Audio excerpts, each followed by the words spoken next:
আসসালামু আলাইকুম। আশা করি আপনারা সবাই ভালো আছেন, আমিও ভালো আছি। স্পাইস অডিও গল্পের হরর সেগমেন্টে আপনাদের সবাইকে স্বাগত করছি।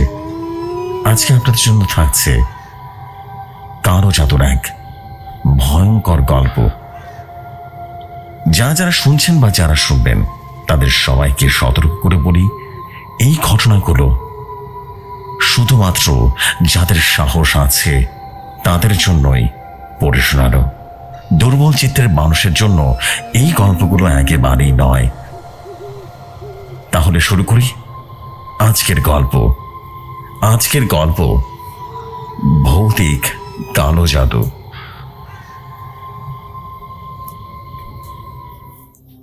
খেতপুর গ্রামে ৩ মাস ধরে বৃষ্টি হয়নি। আকাশ যেন রুষ্ট হয়েছিল। নীল নয়, ধুলো ভরা হলুদ মেঘ প্রতিদিন চক্কর কাটত, কিন্তু ঝরত না।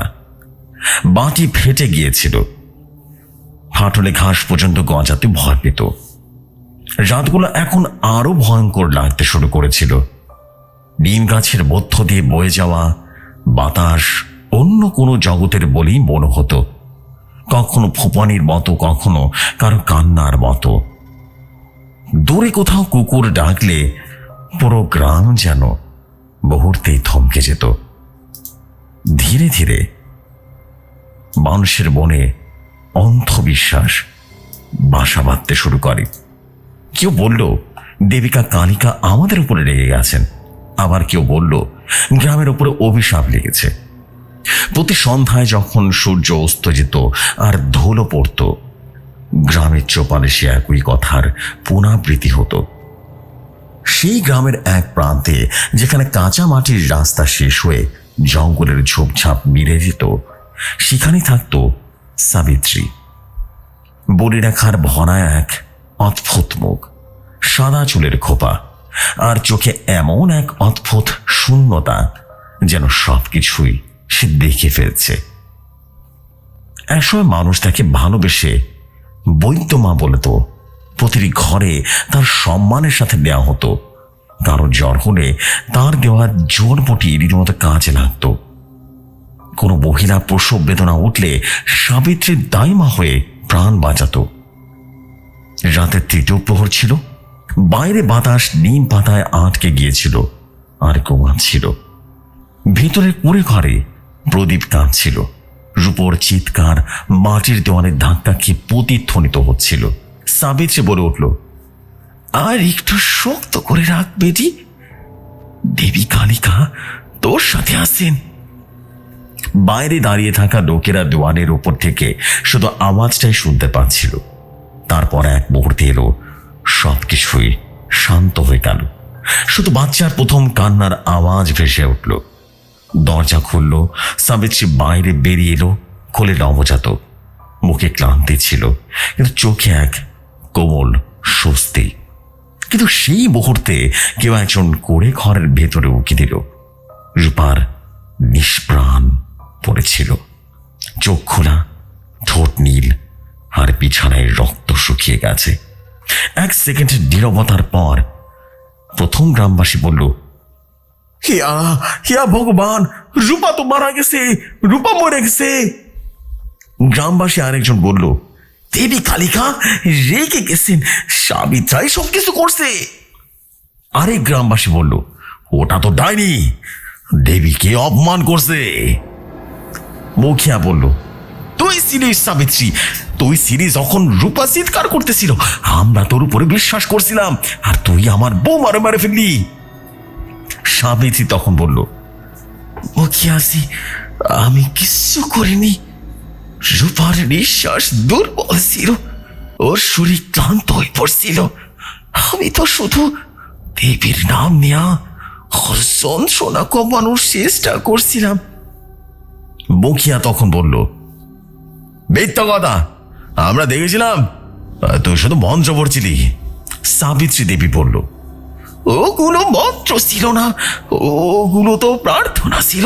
প্রতিটা জন্মই কঠিন হয়, আর আমি তো সব সময় বাচ্চাদের জীবন দিয়ে এসেছি। মুখিয়া তখন বলল, তাহলে ওটা মারা গেল কি করে? দেবী রেগে আছেন কেন? হ্যাঁ?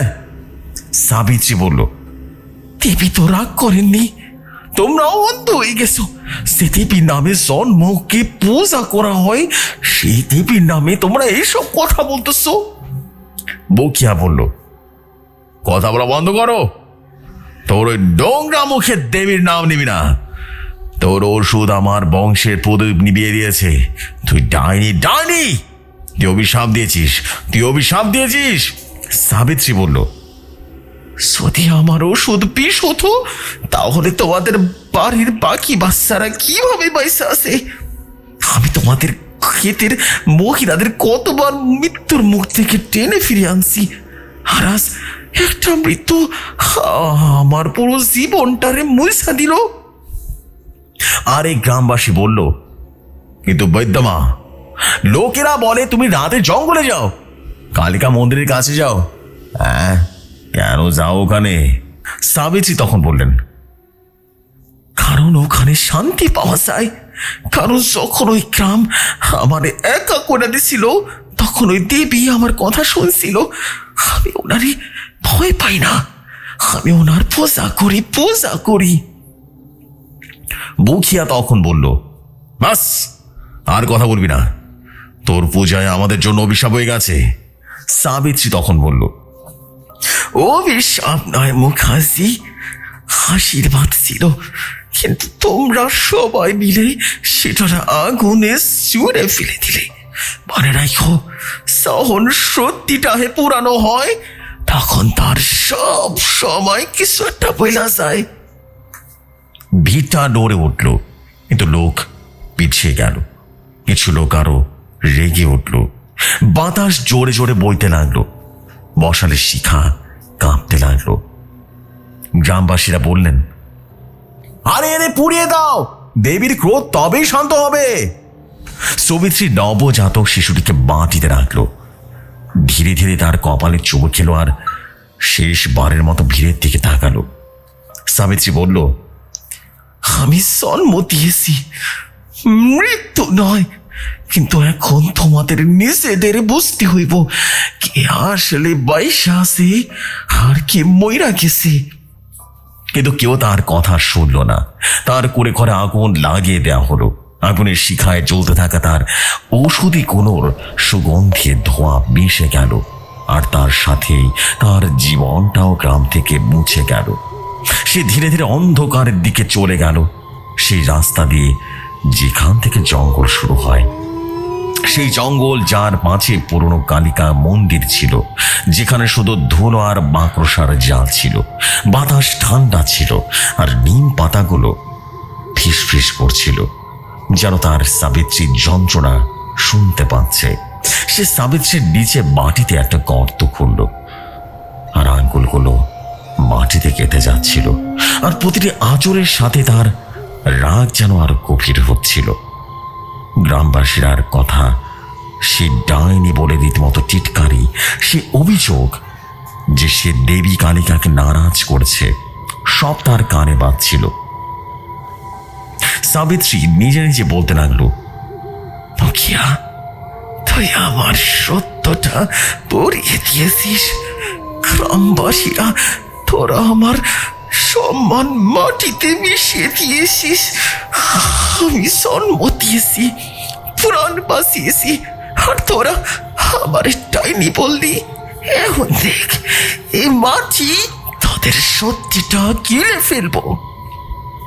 সে পুতুলটা গর্তে রাখলো, আর তার উপরে মাটি ফেরার আগে তার বুকে কয়লা দিয়ে লিখল, তোর সুখ আমার তৃষ্ণা। তার চোখ জল জল করছিল, কিন্তু তাতে কোনো জল ছিল না, ছিল শুধু একটা ঠান্ডা, ভয়ঙ্কর দেখতে এক চোখ।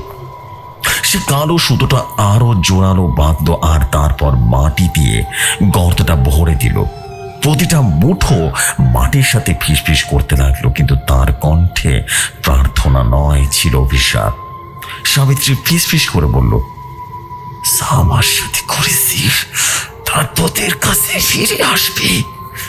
এই মাটি তোদের শ্বাস চুরি করবে, তোদের ক্ষেত পচে যাবে, তোদের ঘর ছাই হয়ে যাবে, দেবী আমার সাক্ষী, আর তোদের 82 আমার প্রতিশোধ। সেই রাতে বাতাস আরো একটু বেশি ঠান্ডা ছিল। ডিম পাতাগুলো আগে কখনো এত জোরে কাঁপেনি। পরদিন সকাল থেকে বকিয়ার বাড়িতে বাতাসটা বলতে গেল, এমন বাতাস যা আত্মাকেও কাঁপিয়ে দেয়। বাড়িতে একটা অদ্ভুত দুর্গন্ধ ছড়িয়ে থাকতো, যেন কোনো বড়া জন্তু পড়ে আছে। সেই দুর্গন্ধের কারণে বকিয়া আরো বেশি ম্লান হয়ে থাকতো। ধীরে ধীরে বকিয়ার ক্ষেত পচে যেতে শুরু করলো। শুকনো বসে পড়া যেগুলোর বাঁচি ভন ভন করতে লাগলো।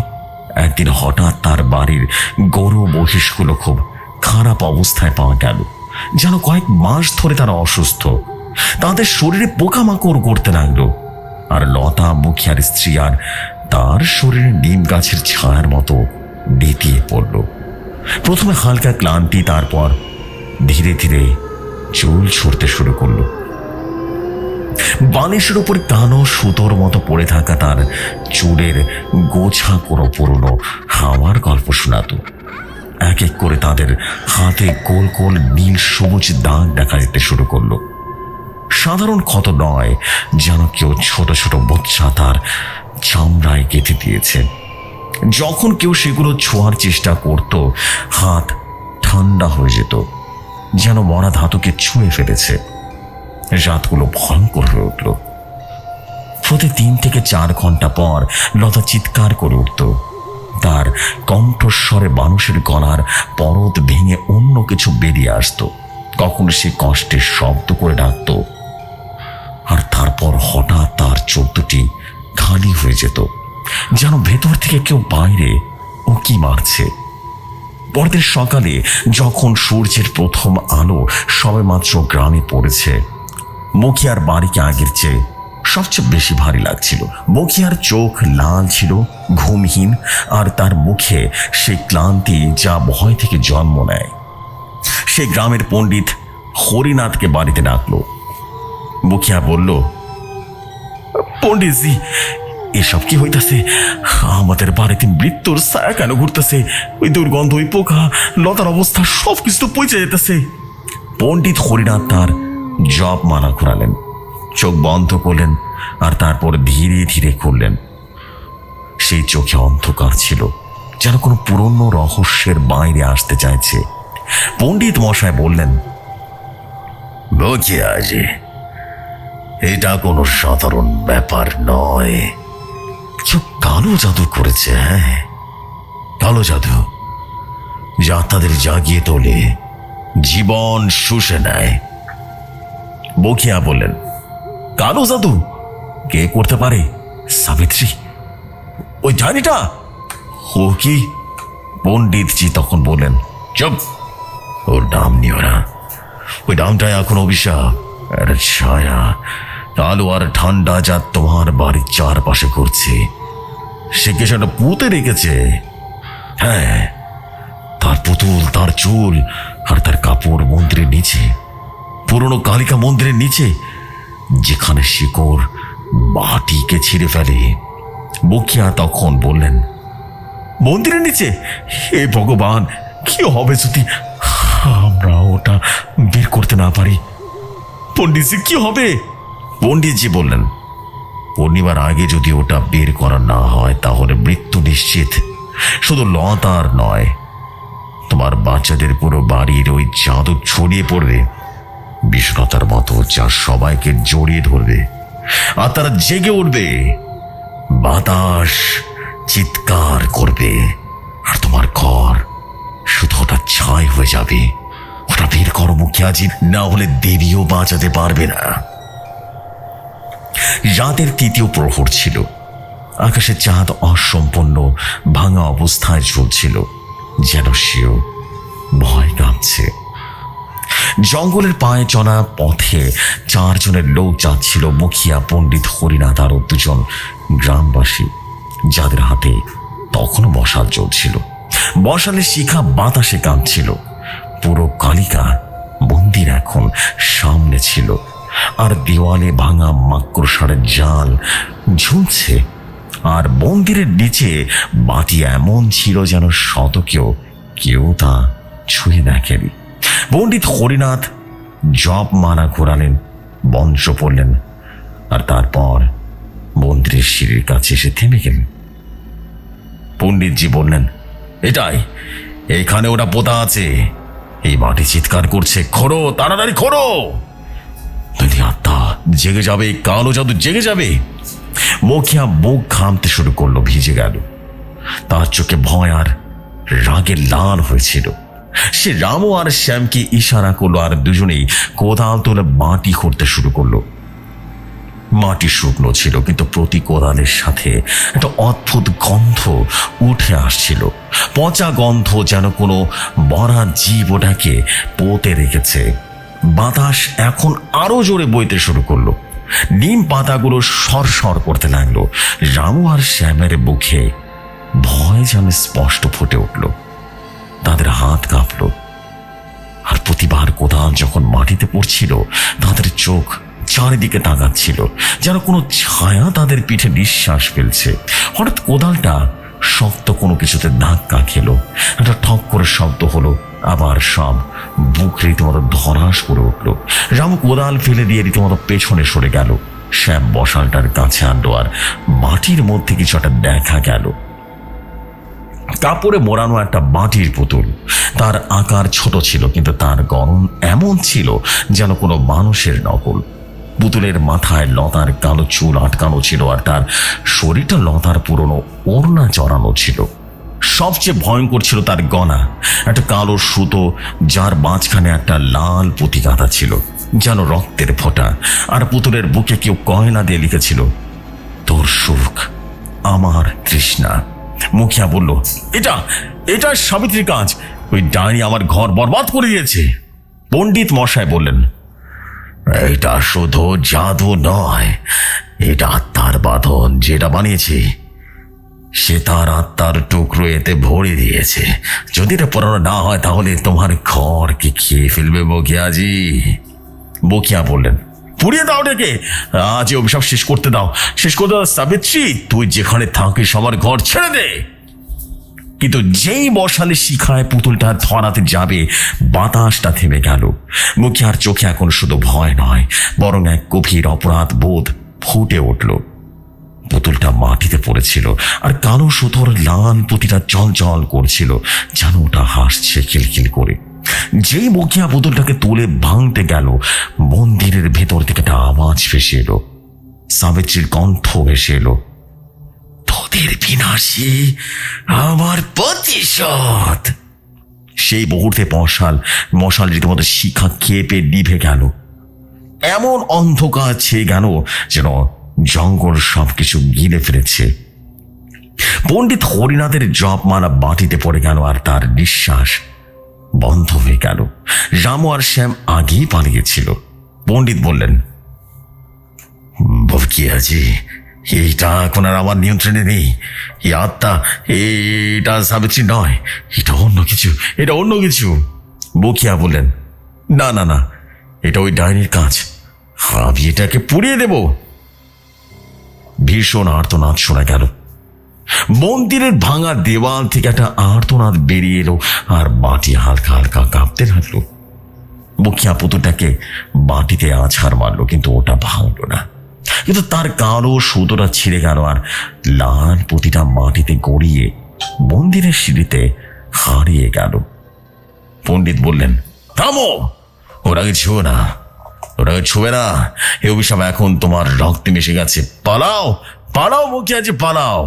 কিন্তু মুখিয়াজি তার কথা শুনল না।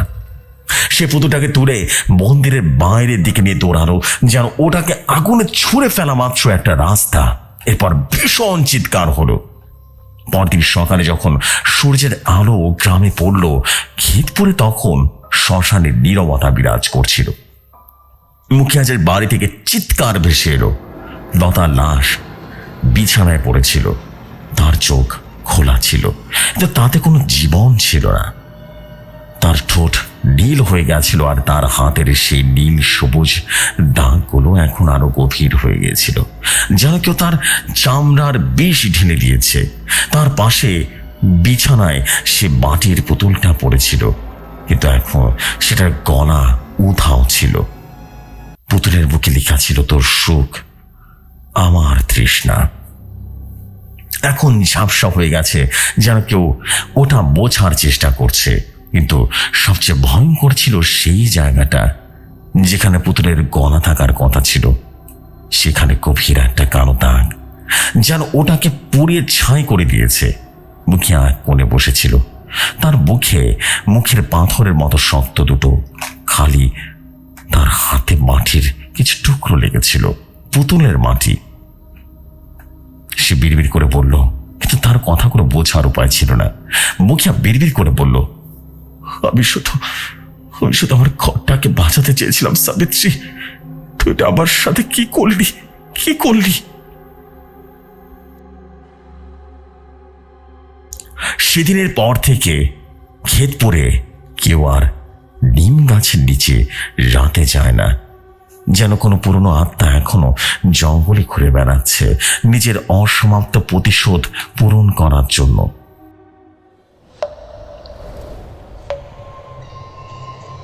প্রিয় লিসনার্সগণ, এই ছিল আজকের আয়োজন হরর সেগমেন্ট।